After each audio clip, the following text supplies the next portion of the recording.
जय श्री कृष्णा दोस्तों। कभी कभी जिंदगी ऐसे मोड़ पर लाकर खड़ा कर देती है जहां न कोई रास्ता दिखता है न कोई सहारा। मन बोझिल हो जाता है, सवाल भारी लगते हैं और भीतर एक चुप्पी सी फैल जाती है। ऐसी चुप्पी जो तोड़ती नहीं बस तोड़ देती है। हम सोचते हैं अब क्या करें, कहाँ जाएं, किससे कहें, और तब एक आवाज आती है, धीमी लेकिन गूंजती हुई, उठो अर्जुन, यह समय रुकने का नहीं है। वही आवाज है श्री कृष्ण की, वही ज्ञान है भगवत गीता का, जो न आज से शुरू हुआ न कल खत्म होगा। गीता कोई किताब नहीं, एक जीवन है, एक रास्ता है जो हमें हमारे भीतर के अंधकार से निकालकर प्रकाश की ओर ले जाता है। आइए आज हम उस ज्ञान को न सिर्फ पढ़ें बल्कि महसूस करें, अपने भीतर के अर्जुन को जगाएं और अपने भीतर के कृष्ण की आवाज को पहचानें। कुरुक्षेत्र की भूमि पर युद्ध आरंभ होने को था। एक ओर पांडवों की सेना खड़ी थी, दूसरी ओर कौरवों की।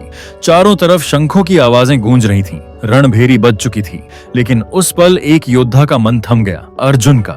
उसके हाथ में गांडीव था, शरीर में बल था, पर आत्मा कांप रही थी। और यही पल वह है जो गीता की शुरुआत है। एक महान युद्ध नहीं बल्कि एक मनुष्य के भीतर चल रही लड़ाई की शुरुआत।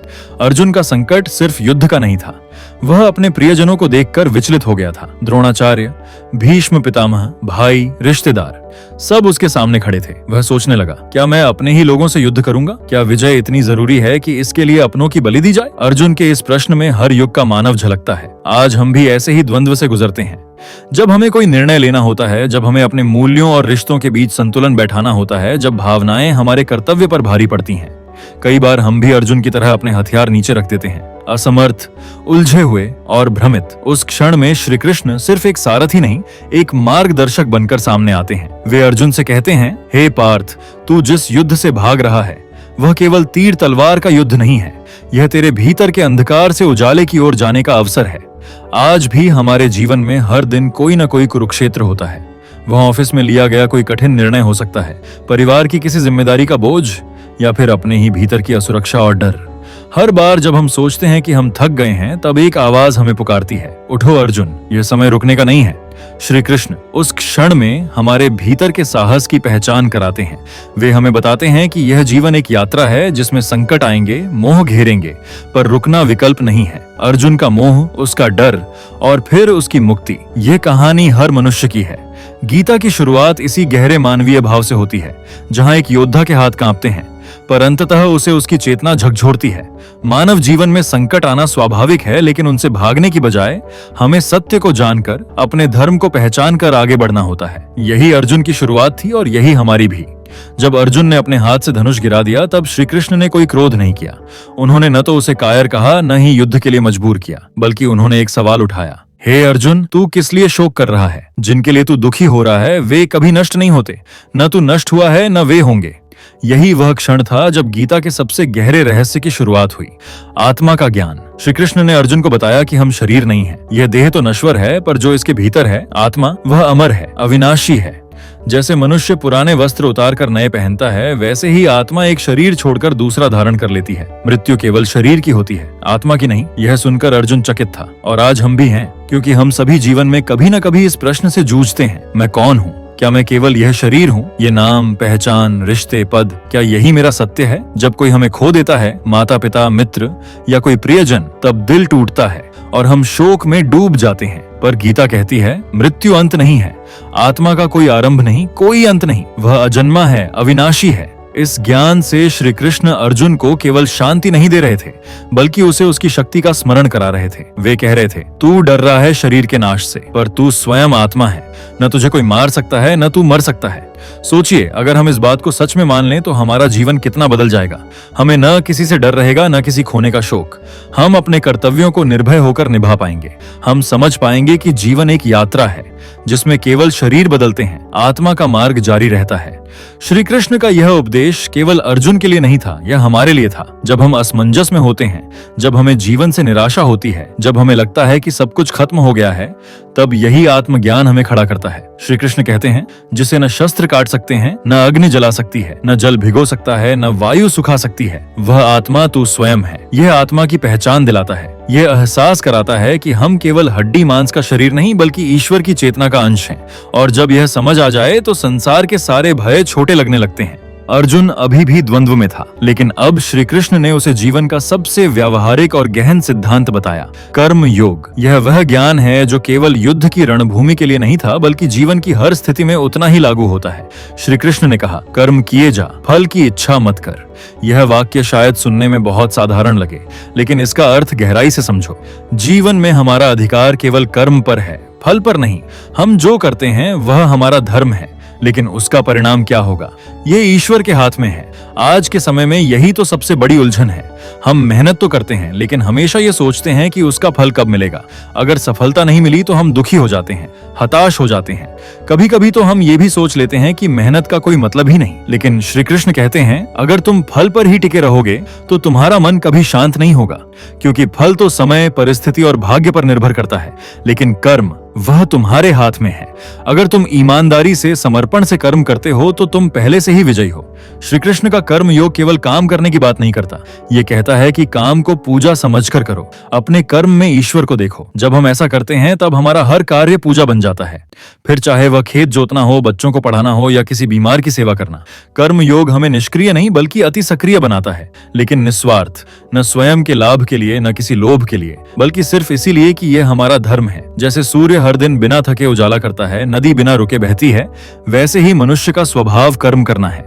श्री कृष्ण कहते हैं, कर्म करते हुए जब तुम फल की अपेक्षा छोड़ देते हो तभी तुम सच्चे योगी बनते हो। आज की दुनिया में जब हर कोई रिजल्ट, सक्सेस, नाम और पैसा के पीछे भाग रहा है, गीता हमें याद दिलाती है कि सफलता से ज्यादा महत्वपूर्ण है समर्पण। अगर तुम अपने कर्म में श्रद्धा रखते हो तो उसका फल देर सबेर जरूर मिलेगा, और उससे भी बड़ी बात यह कि तब तक तुम्हारा मन शांत रहेगा। कर्म करते चलो, बिना थके, बिना डरे, क्योंकि यही जीवन का धर्म है, यही आत्मा की गति है। और जब हम निष्काम भाव से कर्म करते हैं तो भगवान स्वयं हमारे मार्ग का निर्माण करते हैं। जब अर्जुन के भीतर आत्मज्ञान की लौ जल चुकी थी और उसने कर्मयोग की दिशा पकड़ ली, तब श्री कृष्ण ने उसे एक और गहन सत्य से परिचित कराया, भक्ति और श्रद्धा। यह अध्याय बताता है कि केवल ज्ञान या कर्म ही नहीं, बल्कि सच्चा समर्पण ही ईश्वर तक पहुंचने का सबसे सरल और सुंदर मार्ग है। श्री कृष्ण कहते हैं, हे अर्जुन, यदि तू मुझे प्रेम से एक पत्ता, एक फूल, एक फल या थोड़ा सा जल भी अर्पित करता है तो मैं उसे प्रेम पूर्वक स्वीकार करता हूँ। इसका अर्थ साफ है, ईश्वर को बड़ी बड़ी चीजें नहीं चाहिए, उन्हें चाहिए हमारा प्रेम, हमारी श्रद्धा और हमारा निष्कलंक हृदय। भक्ति कोई नियम कानूनों की श्रृंखला नहीं है, यह वह भावना है जो तब जन्म लेती है जब हम अपनी सीमाओं को स्वीकार करते हैं और अपने अस्तित्व को ईश्वर के चरणों में समर्पित कर देते हैं। जब जीवन में रास्ता समझ नहीं आता, जब तर्क चुप हो जाते हैं, जब ज्ञान भी प्रश्नों से घिर जाता है, तब श्रद्धा काम करती है। श्री कृष्ण अर्जुन को बताते हैं कि भक्ति का मार्ग हर किसी के लिए खुला है, चाहे वह ज्ञानी हो या अज्ञानी, बड़ा हो या छोटा। बस शर्त एक ही है, उसका हृदय सच्चा हो, उसका समर्पण पूर्ण हो। आज जब हम जीवन की दौड़ में उलझ जाते हैं तब कई बार ऐसा लगता है कि हम ईश्वर से दूर हो गए हैं, लेकिन गीता कहती है, तुम एक कदम आओ, मैं 100 कदम चलकर तुम्हारे पास आऊंगा। ईश्वर कोई बाहर नहीं बैठा है, वह हमारे भीतर है, बस उसे पुकारने की देर है। श्री कृष्ण यह भी कहते हैं कि हर मनुष्य जिस भाव से मुझे भजता है, मैं उसी भाव से उसे प्राप्त होता हूँ। कोई मुझे प्रेम में देखता है, कोई ज्ञान में, कोई कर्म में, और कोई एक बच्चे की तरह भोलापन लेकर। मैं सभी को स्वीकार करता हूँ, क्योंकि मेरा स्वभाव ही प्रेम है। भक्ति वह शक्ति है जो निराश को आशा देती है, टूटे हुए को जोड़ती है और एक सामान्य मानव को दिव्यता की ओर ले जाती है। अर्जुन जब समर्पित हुआ तभी उसका मार्ग स्पष्ट हुआ। उसी तरह जब हम अपने अभिमान को छोड़कर ईश्वर की शरण में आ जाते हैं, तभी हम अपने असली रूप को पहचानते हैं। श्री कृष्ण हमें यह सिखाते हैं कि जब हम अपने जीवन को प्रभु के चरणों में समर्पित करते हैं तो हमें न भय रहता है न मोह। तब हम स्वतंत्र होते हैं, संसार से भी और अपने भीतर के अंधकार से भी। श्री कृष्ण ने अर्जुन से कहा, जो मनुष्य सुख और दुख, लाभ और हानि, जय और पराजय में एक समान रहता है, वही सच्चा योगी है। श्री कृष्ण समत्व की उस अवस्था का वर्णन करते हैं जहां मनुष्य न तो सफलता से फूला नहीं रहता और न ही असफलता से टूटता है। उसे कहते हैं स्थित प्रज्ञ, यानी ऐसा व्यक्ति जिसका मन स्थिर है, बुद्धि संतुलित है और आत्मा शांत है। सोचिए, क्या आज के इस भागते दौड़ते जीवन में हम वास्तव में कभी स्थिर होते हैं? कभी थोड़ी सी प्रशंसा से हमारा अहंकार बढ़ जाता है और कभी जरा सी आलोचना से हम टूट जाते हैं। हम अपनी भावनाओं के गुलाम बन गए हैं। अगर चीजें हमारी अपेक्षा के अनुसार हों तो खुश, नहीं हो तो दुखी। ऐसे में हम बाहरी दुनिया की तरह ही भीतर भी डगमगाने लगते हैं। लेकिन श्री कृष्ण कहते हैं, बाहर की परिस्थिति कैसी भी हो, भीतर का मन स्थिर रहना चाहिए, क्योंकि जीवन तो ऐसा ही है, कभी अंधेरा, कभी उजाला, कभी हार, कभी जीत। अगर हम हर उतार चढ़ाव से विचलित होते रहे तो हमारी आत्मा कभी शांति नहीं पाएगी। स्थित प्रज्ञ वह है जो जीवन की इस अस्थिरता में भी अडिग रहता है। वह जानता है कि न दुख स्थायी है न सुख, जो आया है वह जाएगा। इसलिए वह किसी भी अनुभव में फंसता नहीं, बस हर परिस्थिति को साक्षी भाव से देखता है। आज के युग में यह गीता का सबसे व्यावहारिक संदेश है। जब हम सोशल मीडिया की चकाचौंध में दूसरों से अपनी तुलना करने लगते हैं, जब हम हर दिन कुछ और पाना चाहते हैं, तब मन की स्थिरता टूट जाती है। पर श्री कृष्ण कहते हैं, तुम बाहर नहीं भीतर स्थिर रहो, तुम प्रतिक्रिया नहीं प्रतीक्षा बनो। ऐसा व्यक्ति जो स्थित प्रज्ञ होता है, वह न किसी से घृणा करता है न किसी से मोह। वह अपने कर्म करता है पर फल में आसक्त नहीं होता। वह दूसरों की प्रशंसा से नहीं बहकता, न अपमान से जलता है। उसकी दृष्टि समान रहती है, एक राजा और एक भिखारी में भी। इस अवस्था तक पहुंचने के लिए गीता हमें केवल ज्ञान नहीं देती, अभ्यास भी सिखाती है। ध्यान, आत्मनिरीक्षण और विवेक। जब हम अपने भीतर बार बार झांकते हैं, तब धीरे धीरे हमारे भावनात्मक झूले थमने लगते हैं। श्री कृष्ण हमें यह सिखाते हैं कि जीवन को जीतने के लिए युद्ध जीतना जरूरी नहीं, बल्कि अपने मन को जीतना जरूरी है। जब हम मन के तूफानों को शांत करना सीख लेते हैं, तभी हम सच्चे अर्थों में मुक्त होते हैं। श्री कृष्ण ने अर्जुन से कहा, माया मेरी है, यह त्रिगुणों से बनी है, सत्व, रज और तम।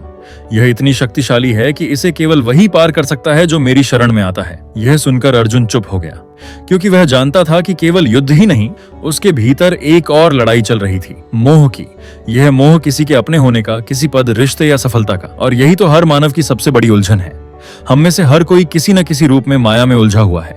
कोई धन में, कोई नाम में, कोई अपनों में, कोई अपने सपनों में। हम इस संसार को स्थायी मान लेते हैं। ये मान लेते हैं कि जो है वह हमेशा रहेगा। पर जब कुछ छिन जाता है, कोई साथ छोड़ देता है या कोई सपना टूटता है, तब लगता है जैसे जमीन खिसक गई हो।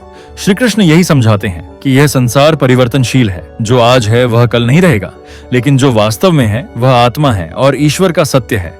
माया हमें बाहर खींचती है, बार बार, हर दिन।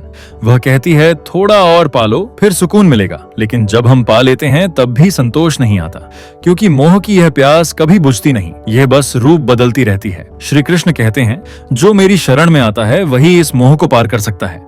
इसका अर्थ यह नहीं कि संसार छोड़ दो, बल्कि यह कि संसार में रहकर भी स्वयं से जुड़े रहो। जैसे कमल का फूल कीचड़ में खिलता है पर कीचड़ से अछूता रहता है, वैसे ही सच्चा साधक संसार में रहते हुए भी मोह से ऊपर होता है। यह अध्याय हमें चेतावनी नहीं देता, बल्कि एक राह दिखाता है कि मोह का अंत तब होता है जब हम जान जाते हैं कि मैं इस शरीर, पद, रिश्ते या पहचान से बड़ा हूँ। मैं आत्मा हूँ और यह सारा संसार केवल एक यात्रा है, एक अनुभव।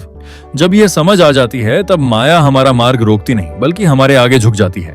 कुरुक्षेत्र का युद्ध शुरू होने से पहले जो संवाद हुआ, वह सिर्फ दो व्यक्तियों, श्री कृष्ण और अर्जुन, के बीच की बात नहीं थी। वह संवाद आज भी हर उस व्यक्ति के लिए है जो कभी जीवन के मोड़ पर खड़ा होकर यह सोचता है, क्या मैं सही कर रहा हूँ? गीता की यह यात्रा केवल अर्जुन की आत्मा को जगाने की नहीं थी, वह हम सब की आत्मा को पुकार रही थी।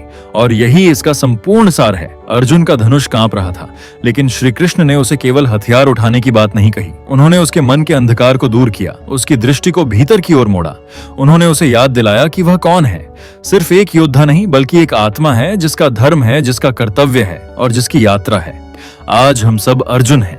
हमारे जीवन में भी रोज युद्ध होते हैं, कभी बाहर से तो कभी भीतर से, कभी रिश्तों में, कभी सपनों में, कभी डर से, कभी अपने ही सवालों से। हम भी मोह में फंस जाते हैं, भ्रमित हो जाते हैं, हार मान लेते हैं। लेकिन गीता कहती है, रुको मत, डरो मत, तुम अकेले नहीं हो। श्री कृष्ण सिर्फ किसी पौराणिक चरित्र नहीं है, वे हमारे भीतर की बुद्धि हैं, प्रेरणा है और वह शक्ति है जो तब बोलती है जब सारा संसार चुप हो जाता है। जब हम थक कर बैठ जाते हैं, तब भीतर से एक स्वर उठता है, उठो, यह समय रुकने का नहीं है। गीता हमें कोई धर्म विशेष की पुस्तक नहीं लगती। जब हम उसके शब्दों को दिल से सुनते हैं, वह हमें यह नहीं सिखाती कि भगवान कौन है, वह यह सिखाती है कि तुम कौन हो। वह ये नहीं कहती कि तुम मंदिर जाओ या नहीं, वह ये कहती है अपने भीतर उतर कर देखो, वहां भी एक कुरुक्षेत्र है और वहां भी एक कृष्ण तुम्हारा इंतजार कर रहा है। जब हम गीता से जुड़ते हैं, तब हम समझते हैं कि हर परिस्थिति में शांति संभव है, हर संघर्ष में समाधान है और हर आत्मा के भीतर एक ज्योति है जो उसे अंधकार से प्रकाश की ओर ले जा सकती है। श्री कृष्ण के शब्द हमारे कानों में नहीं, आत्मा में गूंजते हैं। त्याग, प्रेम, समर्पण और कर्म, यही धर्म है। और जब तुम सच्चे मन से मेरी शरण में आते हो, तब मैं तुम्हें इस संसार से पार कर देता हूँ। तो जब भी जीवन की राह में हम थक जाएं, जब उत्तर न मिले, जब मन कांपने लगे, बस गीता को याद करें, क्योंकि कृष्ण केवल अर्जुन के सारथी नहीं थे, वे आज भी हर उस हृदय के सारथी हैं जो सच्चाई की तलाश में है। राधे राधे।